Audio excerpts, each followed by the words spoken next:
அஸ்ஸலாமு அலைக்கும். ஒரு லஞ்ச் பாக்ஸ் ரெசிபி பார்த்துடலாமா? டொமேட்டோ ரைஸ் தான் பண்ணியிருந்தேன். வீடியோ பார்க்கறதுக்கு முன்னாடி சப்ஸ்கிரைப் பண்ணிவிட்டு பாருங்கள். ஒரு பெரிய பாத்திரத்தில் 4 ஸ்பூன் எண்ணெய் ஊற்றியிருக்கேன். கடுகு, காஞ்ச மிளகா, கருவேப்பிலை தாளிப்பு கொடுத்துடலாம். 2 ஸ்பூன் கடலைப்பருப்பு ஊற வச்சு சேர்த்துருக்கேன். ஒரு பெரிய வெங்காயம், கொஞ்சம் நல்லா அது பொரிஞ்சதும் 3 பச்சை மிளகா, ஒரு பெரிய தக்காளி, கொஞ்சம் உப்பையும் சேர்த்துடலாம். ரைஸ்குள்ளே உப்பையும், கொஞ்சம் மஞ்சத்தூள், 1 ஸ்பூன் இஞ்சி பூண்டு பேஸ்ட்டு, காரத்திற்கேற்ப காஷ்மீரி மிளகா சேர்க்குறேன்.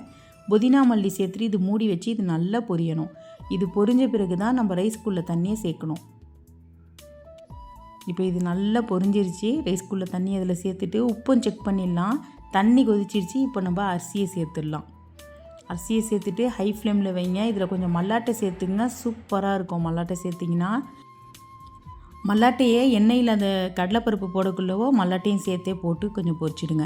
இப்போ இது தண்ணி நல்லா வத்திடுச்சு. இப்போ இதை நம்ம தம்மில் போட்டுடலாம். தம்மில் போட்டு 10 நிமிஷம் சிம் ஃப்ளேமில் வச்சு எடுத்திங்கன்னா சூப்பராக ரெடி ஆகிடும்.